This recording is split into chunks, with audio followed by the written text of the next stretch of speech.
राधे राधे भक्तों, आप सभी भक्तों को कार्तिक पूर्णिमा की हार्दिक शुभकामनाएं। आज कार्तिक पूर्णिमा के दिन आप सुनेंगे इससे जुड़ी हुई कथाएं। तो आप इन कथाओं का श्रवण अंत तक कीजिएगा।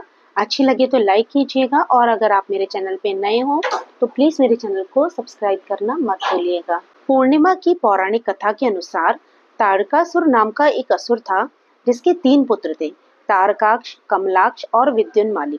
जब भगवान शिव के पुत्र भगवान कार्तिकेय ने तारकासुर का वध कर दिया, तब उसके 3 पुत्रों ने बदला लेने के लिए दिन रात कठिन तपस्या शुरू की। उनकी कठिन तपस्या से प्रसन्न होकर एक दिन ब्रह्मा जी ने उन तीनों को वरदान मांगने के लिए कहा, तो उन्होंने अमर होने का वरदान मांगा। ब्रह्मा जी ये बात भली भांति जानते थे कि अगर उन्हें ये वरदान दे दिया गया तो वह अपनी शक्तियों का केवल दुरुपयोग ही करेंगे और सभी को परेशान करेंगे, इसलिए उन्होंने ये वरदान देने से मना कर दिया। ब्रह्मा जी ने उनसे कहा कि तुम लोग इसकी जगह कोई अन्य वरदान मांग लो। तब तीनों कहने लगे कि फिर उनके नाम का एक नगर बसाया जाए और जब भी कोई उनका वध करना चाहे तो सिर्फ एक तीर से तीनों का अंत एक साथ ही कर सके। तब श्री ब्रह्मा जी ने तथास्तु कहकर उन्हें वह वरदान दे दिया। वरदान प्राप्त करने के बाद तारकासुर के पुत्रों ने तीनों लोकों पर अधिकार कर लिया और देवताओं पर अत्याचार करने लगे। उनके अत्याचारों से परेशान होकर सभी देवतागण भगवान शिव की शरण में गए और उन तीनों का वध करने की प्रार्थना करने लगे। तब महादेव जी ने विश्वकर्मा जी से एक दिव्य रथ का निर्माण करवाया और सभी देवताओं ने अपना अपना अंश उस दिव्य रथ को प्रदान किया। तब उस दिव्य रथ पर सवार होकर भगवान शिव उन तीनों का वध करने निकल पड़े। देवताओं और राक्षसों के बीच भयानक युद्ध चल रहा था। युद्ध के दौरान जब तीनों राक्षस एक सीध में आए और जब अभिजीत मुहूर्त हुआ, उस समय भगवान शिव ने एक तीर से तीनों राक्षसों का वध कर दिया। तो कहा जाता है कि तभी से भगवान शिव को त्रिपुरारी कहा जाने लगा। उन तीनों के अत्याचारों से मुक्त होने की खुशी में देवताओं ने देव दिवाली मनाई, दीप जलाकर खुशियां मनाई। इसी कारण से कार्तिक पूर्णिमा को त्रिपुरारी पूर्णिमा और देव दिवाली के रूप में भी मनाया जाता है, क्योंकि जिस दिन भगवान शिव ने त्रिपुर नाम के राक्षस का वध किया था वह दिन था कार्तिक पूर्णिमा का। द्वापर युग में एक समय की बात है, यशोदा जी ने श्री कृष्ण से कहा कि हे कृष्ण, तुम सारे संसार के उत्पन्न करता, पालन करता और उसके संहार करता हो। आज कोई ऐसा व्रत मुझसे कहो जिसके करने से मृत्यु लोक में स्त्रियों को विधवा होने का भय न रहे और ये व्रत सभी मनुष्यों की मनोकामनाएं भी पूर्ण करने वाला हो। तब श्री कृष्ण जी कहने लगे कि हे माता, आपने बहुत ही सुंदर प्रश्न किया है। मैं आपसे ऐसे ही एक व्रत को विस्तार पूर्वक कहता हूँ। सौभाग्य की प्राप्ति के लिए स्त्रियों को 32 पूर्णमासियों का व्रत करना चाहिए। ये व्रत अचल सौभाग्य देने वाला और भगवान शिव के प्रति मनुष्य मात्र की भक्ति को बढ़ाने वाला है। तब यशोदा जी कहने लगी कि हे कृष्ण, सबसे पहले इस व्रत को मृत्यु लोक पर किसने किया था, उसके विषय में मुझे विस्तार पूर्वक बताओ। तब श्री कृष्ण ने कहा कि माते, इस भूमंडल पर एक अत्यंत प्रसिद्ध राजा, चंद्रहास से पालित अनेक प्रकार के रत्नों से परिपूर्ण कार्तिका नाम की एक नगरी थी। वहां पर धनेश्वर नाम का एक ब्राह्मण रहता था और उसकी पत्नी का नाम सुशीला था, जो बहुत ही रूपवती थी। दोनों ही उस नगरी में बड़े प्रेम से रहते थे। घर में धन धान्य की उनको कोई कमी नहीं थी, लेकिन उन्हें एक बहुत बड़ा दुख था कि उनके कोई संतान नहीं थी। इस दुख से वे दोनों अत्यंत दुखी रहा करते थे। एक समय एक बड़ा तपस्वी योगी उनकी नगरी में आया। वह योगी उस ब्राह्मण के घर को छोड़कर अन्य सभी घरों से भिक्षा लाकर भोजन किया करता था। एक दिन वह योगी रूपवती से भिक्षा न लेकर किसी दूसरे घर की भिक्षा लेकर गंगा किनारे जाकर भिक्षा से मिले अन्न को प्रेम पूर्वक खा रहा था। धनेश्वर ने योगी को ये सब करते हुए देख लिया। अपनी भिक्षा के अनादर से दुखी होकर धनेश्वर योगी से कहने लगा, हे महात्मन, आप सभी घरों से भिक्षा लेते हैं किंतु मेरे घर की भिक्षा कभी नहीं लेते, इसका क्या कारण है? तब योगी ने कहा कि निसंतान के घर की भीख पतितों के अन्न के समान होती है और जो पतितों का अन्न खाता है वह भी पतित हो जाता है। क्योंकि तुम निसंतान हो, इसलिए पतित हो जाने के भय से मैं तुम्हारे घर की भिक्षा नहीं लेता। धनेश्वर ये बात सुनकर अपने मन ही मन में बहुत ज्यादा दुखी हुआ और हाथ जोड़कर योगी के पैरों में गिर पड़ा और विनीत स्वर में कहने लगा, महात्मन, अगर ऐसा है तो आप ही मुझे पुत्र प्राप्ति का कोई उपाय बताइए। आप तो सब कुछ जानने वाले हैं, मुझ पर यह अवश्य ही कृपा कीजिए। धन की तो मेरे घर में कोई कमी नहीं है, किंतु कोई पुत्र न होने के कारण मैं अत्यंत ही दुखी रहता हूँ। आप मेरे इस दुख का निवारण कीजिए। तो ये सुनकर वह योगी कहने लगे कि हे ब्राह्मण, तुम देवी चंडी की आराधना करो। फिर घर आकर उसने अपनी पत्नी से सारा वृतांत कहा और खुद तपस्या करने के लिए वन में चला गया। वन में जाकर उसने देवी चंडी की उपासना की और उपवास किया। चंडी देवी ने 16वें दिन उसको स्वप्न में दर्शन दिए और कहा कि हे धनेश्वर, तेरे पुत्र अवश्य होगा, परंतु वह 16 वर्ष की आयु में मृत्यु को प्राप्त हो जाएगा। अगर तुम दोनों पति पत्नी 32 पूर्णमासियों का व्रत विधि पूर्वक धारण करोगे तो वह दीर्घायु होगा। जितनी तुम्हारी सामर्थ्य हो, आटे के उतने दिए बनाकर शिव जी का पूजन करना, किंतु पूर्णमासी की संख्या 32 हो जानी चाहिए।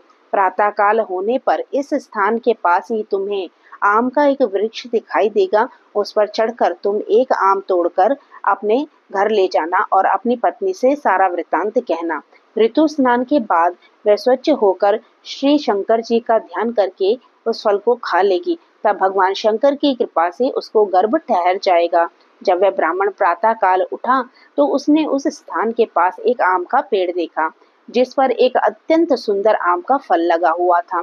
ब्राह्मण ने उस आम के वृक्ष पर चढ़कर फल तोड़ने का प्रयास किया, किंतु वृक्ष पर कई बार प्रयास करने पर भी वह नहीं चढ़ पाया।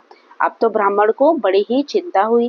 तब वह विघ्न विनाशक श्री गणेश जी की वंदना करने लगा कि हे दयानिधि, अपने भक्तों के विघ्नों का नाश करके उनके मंगल कार्यों को करने वाले, दुष्टों का नाश करने वाले, रिद्धि सिद्धि को देने वाले, आप मुझ पर कृपा करें।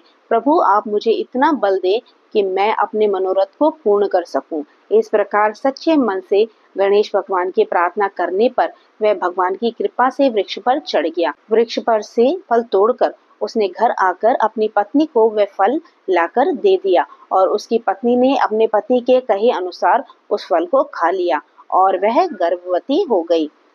देवी चंडी की असीम कृपा से उसे एक अत्यंत सुंदर पुत्र की प्राप्ति हुई, जिसका नाम उन्होंने देवीदास रखा। माता पिता के हर्ष और शोक के साथ वह बालक शुक्ल पक्ष के चंद्रमा की तरह बढ़ने लगा।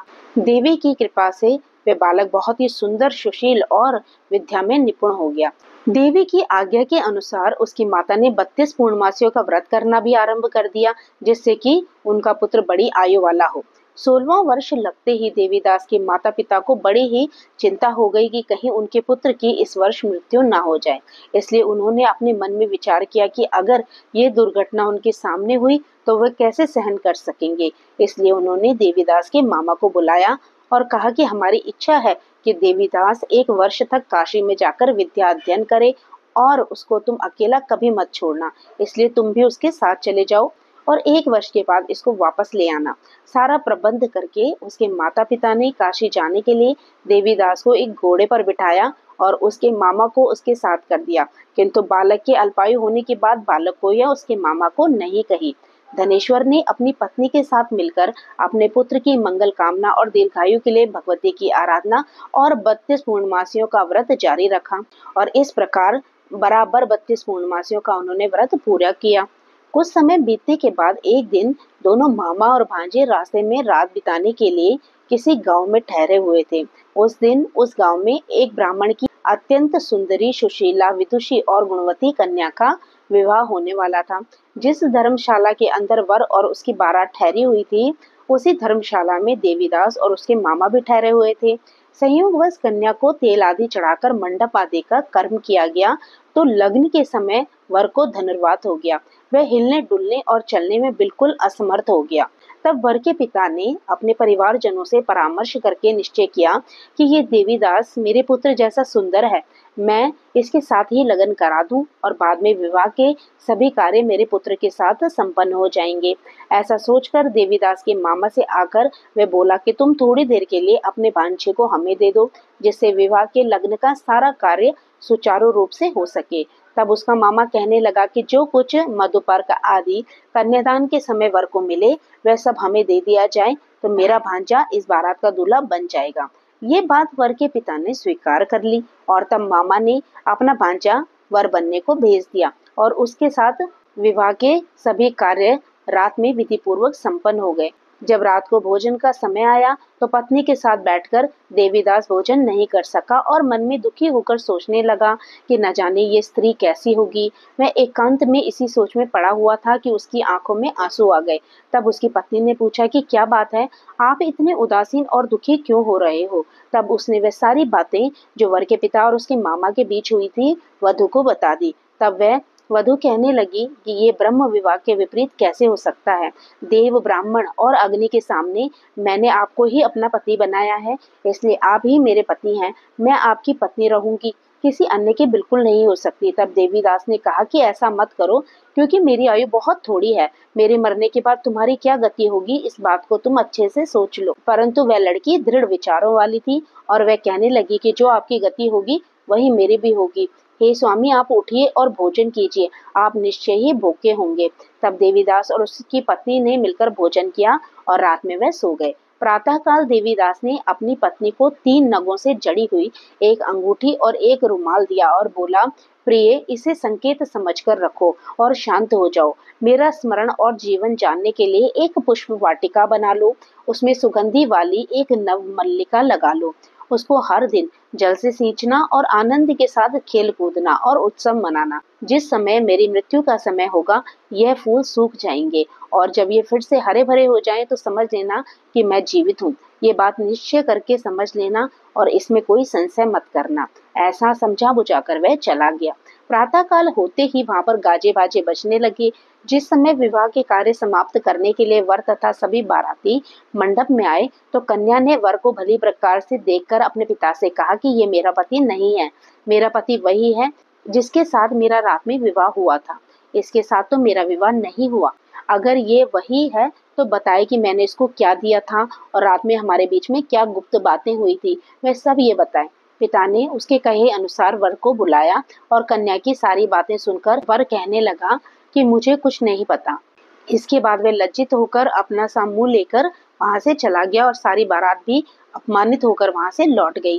भगवान श्री कृष्ण आगे कहते हैं कि माते इस प्रकार देवीदास काशी में विद्या पढ़ने के लिए चला गया। जब कुछ समय बीत गया तो काल से प्रेरित होकर एक सांप रात के समय उसको डसने के लिए वहां पर आया। उस विषधर के प्रभाव से उसके बिस्तर के चारों ओर से विष की ज्वाला से बिस्तर विषैला हो गया, परंतु व्रत राज के प्रभाव से उसको वह सांप काट नहीं पाया, क्योंकि उसकी माँ पहले से ही 32 पूर्णमासी के व्रत रख चुकी थी। इसके बाद मध्याह्न के समय स्वयं काल वहां पर आया और उसके शरीर से उसके प्राणों को निकालने का प्रयास करने लगा, जिससे वह मूर्छित होकर धरती पर गिर पड़ा। भगवान की कृपा से उसी समय देवी पार्वती जी शंकर जी के साथ वहां पर आ गई। उसको मूर्छित दशा में देखकर देवी पार्वती ने भगवान से प्रार्थना की कि हे प्रभु, इस बालक की माता ने पहले 32 पूर्णमासी का व्रत किया था, जिसके प्रभाव से हे भगवान अब आप इसको प्राणदान दे दीजिए। देवी के कहने पर भक्त वत्सल भगवान ने उस बालक को प्राणदान दे दिए। इस व्रत के प्रभाव से काल को भी पीछे हटना पड़ा और देवीदास स्वस्थ होकर बैठ गया। उधर उसकी पत्नी उसके काल की प्रतीक्षा किया करती थी। एक दिन उसने देखा कि उस पुष्प वाटिका में पत्र पुष्प कुछ भी नहीं रहे, सब कुछ सूख कर नष्ट हो गया। तो उसे बड़ा आश्चर्य हुआ, किंतु कुछ क्षण में ही वह सब वाटिका पहले की तरह ही हरी भरी हो गई। तब वह समझ गई कि उसके पति पुनर्जीवित हो गए हैं। ये देखकर वह बहुत प्रसन्न होकर अपने पिता से कहने लगी, पिताजी, मेरे पति जीवित हैं, आप उनको ढूंढिए। जब 16वां वर्ष बीत गया तो देवीदास भी अपने मामा के साथ काशी से वापस अपने घर की ओर चल पड़ा। इधर उसके ससुर उसको ढूंढने के लिए घर से जाने ही वाले थे कि वे दोनों मामा भांजा वहीं पर आ गए। उनको आया देखकर उसका ससुर बड़ी प्रसन्नता के साथ उसे अपने घर ले गया। उस समय नगर के निवासी भी वहां इकट्ठा हो गए और फिर सबने निश्चय किया कि अवश्य ही इस बालक के साथ इस कन्या का विवाह हुआ था। उस बालक को जब कन्या ने देखा तो पहचान लिया और कहा कि ये तो वही है जो संकेत करके गए थे। फिर सब कहने लगे कि भला हुआ जो ये आ गया, और तब सब नगरवासियों ने खूब आनंद मनाया। उस दिन के बाद देवीदास अपनी पत्नी और अपने मामा के साथ अपने ससुर के घर से बहुत सारा उपहार लेकर अपने घर की ओर चल पड़ा। जब वह अपने नगर के निकट गया तो कई लोगों ने उसे देखकर उसके माता पिता को पहले से जाकर सूचना दे दी कि तुम्हारा पुत्र देवीदास अपनी पत्नी और मामा के साथ आ रहा है। ऐसा सुनकर पहले तो उसे विश्वास नहीं हुआ, किंतु जब और लोगों ने भी आकर उसकी बात का समर्थन किया तब उसे बड़ा आश्चर्य हुआ। इतने में ही देवीदास भी अपने घर पहुंच गया और देवीदास ने अपने माता पिता के चरणों में सिर रखकर उन्हें प्रणाम किया और उसकी पत्नी ने भी अपने सास ससुर के चरणों को स्पर्श किया। माता पिता ने अपने पुत्र और पुत्रवधू को अपने हृदय से लगा लिया और सबकी आंखों से प्रेम के आंसू बहने लगे। अपने पुत्र और पुत्रवधू के आने की खुशी में धनेश्वर ने बड़ा भारी उत्सव किया और ब्राह्मणों को भी बहुत सी दान दक्षिणा देकर प्रसन्न किया।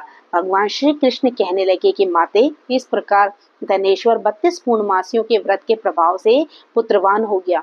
जो भी स्त्रियां इस व्रत को करती हैं वह जन्म जन्मांतर में भी वैधव्य का दुख नहीं भोगती और सदैव सौभाग्यवती रहती है। ये मेरा वचन है, इसमें कोई संदेह नहीं। ये व्रत पुत्र पौत्रों को देने वाला तथा संपूर्ण मनोकामनाओं को पूर्ण करने वाला है। पूर्णमासियों के व्रत करने से व्रती की सारी इच्छाएं भगवान की कृपा से पूर्ण हो जाती हैं। तो भक्तों, ये थी आज की पूर्णमासी की कथा। आशा करती हूँ आपको ये कथाएं पसंद आई होगी। अगर आपने ये कथाएं अंत तक सुनी हो तो आप इसे लाइक कीजिएगा और अगर आप मेरे चैनल पे नए हो तो प्लीज मेरे चैनल को सब्सक्राइब करना मत भूलिएगा। तो फिर प्रभु का नाम लेते रहिए, पुण्य के भागी बनते रहिए। जय श्री कृष्ण, राधे राधे।